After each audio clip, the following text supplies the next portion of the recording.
in here, but they now finally got their act together, so I don't see that ever happening anytime. But I'm just looking at it from a business perspective more than whether it's a good or bad use. A lot of this is hospital or business related.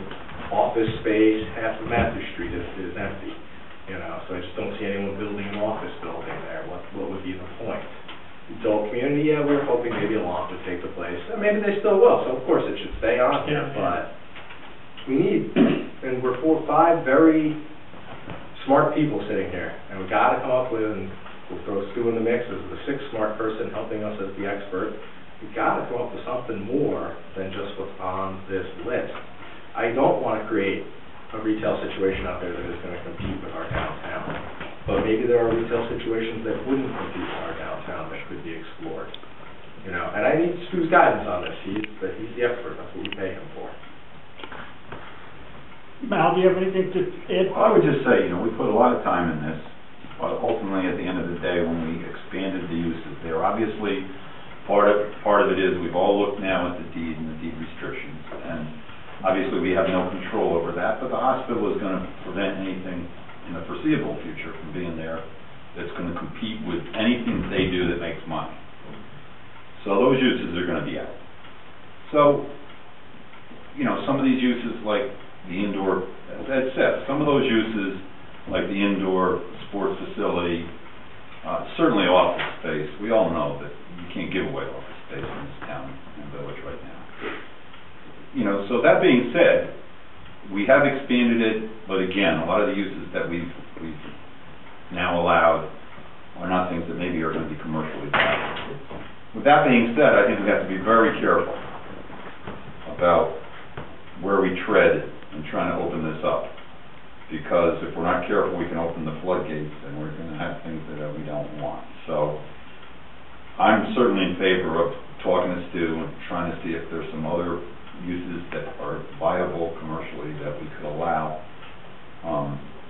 without obviously opening it up certainly to blanket retail uses that would compete with the downtown. So if we want to look at it a little further, I'm fine with that. I also would say that I do feel, you know, a moratorium is something that's put in place that we can all do our due diligence and try to find answers to how we want the zoning on that property to go.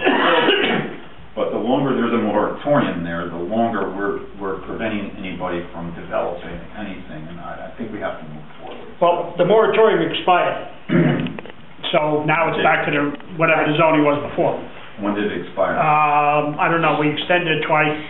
So I want to say May or June. Do you remember Meg offhand? Yeah, but anyway, it has expired. What? I think it was March. Okay. It expired, that's the point. So it goes back to the zoning that was in effect before we did the moratorium. Stu, the CS1 zoning, Stu came up with what I think is a pretty good package. You haven't got a chance to review it yet.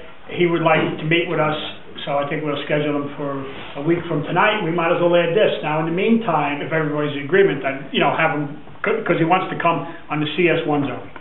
Right. So why don't we have him come on both? And in the meantime, you know, if you have some suggestions, yeah, email him, you know, say about, can we do a for instance, Kyle, and for what you're looking for, say, can we do a supermarket and limited retail, you know, and then he could have these answers for us when we come. So if you have questions and concerns that you would have for him, please. Is he going to come there at 7 o'clock? Yeah, the regular. No, not next meeting. Next work session. Next work session, which would be 2 weeks from tonight. Yeah, he'd already wanted to come on the CS1 because he has what, you know, we come up with the last on the CS1 from the last meeting.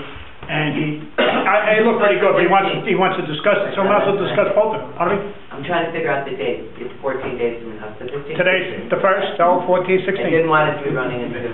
Yeah. 2 Thursdays from now. Okay. I think that's a great idea. Yeah, so we'll do that. And in the meantime, if you have we are going to go over it again. We'll have some feedback. And so if you have questions, you can email to him or just bring them that night, and we'll try and move along on this. It's probably a good idea for us to get it to him ahead of time. Whatever your concerns are, or if you have any questions, Kyle, as you were saying about, you know, supermarket, limited retail, is there such a zoning concept, you know? Yeah. we can come forward on that. The other issue I had was, we talked about that tree downtown. I looked at the tree, and one of the problems with the tree was the Christmas lights are still on. I'm still in it, yeah.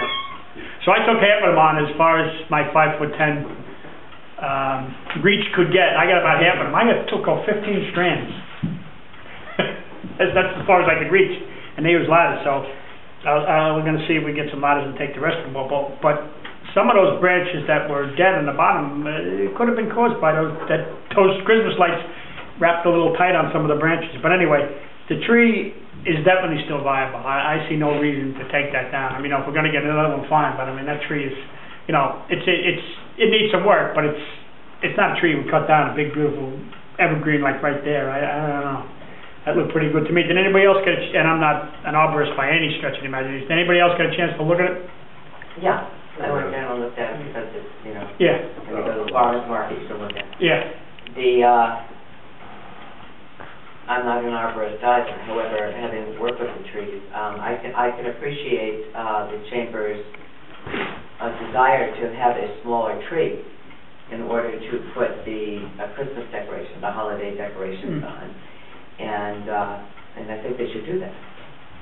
It does not appear to me that tree has to come down. Unless they have someone who, No, they didn't have any arborists looking. I talked to Mrs. Catrini, and she said, she said, no, she just wanted, and I said, no. I just look at it this way. If the tree does not have to come down, we unfortunately had to go through taking down two trees because they were, but before we did that in the center of the village, we got the arborists to come in and look at it to, swear that they had to come down. You know how heartbreaking that was. Well, Mike said when the arborist looked at the other trees, he also looked at that tree and said that tree, at that point, and this is a year and change ago, said that tree was in good shape. I think it needs some pruning. Yeah. I wanted to get Mike to look at it, but unfortunately Mike had a family emergency last week that he's involved in, so he didn't have much time last week. Yeah, his wife. Yeah, she's fine though. Okay. She's doing fine. She came back from the hospital Thursday, and she was, on crutches, but she was, her all self. Okay, Meg, do we have any other issues? Just go to the board. Kyle? I'm sorry, I want to go back to the stockpile stuff. Sure. Because I just checked David's email, he did ask me to authorize it tonight. So We did. No, that's not authorizing it. It's talking about, I don't think that's the authorization he was looking for. And I think the Cornerstone's expecting tomorrow for us to have passed something that gives the approval and on it. I think the tone of David's email, and he's been talking to Prentice, is the urgency, and that we have this company that's the closest. Yeah, no, nobody's arguing with you on that. It's just a matter of format, I think. Well, I can say that, I did talk to Dave verbally about it last week, and although not the norm that we pass a resolution in a work session, not impermissible either, it is a published. Oh, no, it's not impermissible, just we don't do it that often.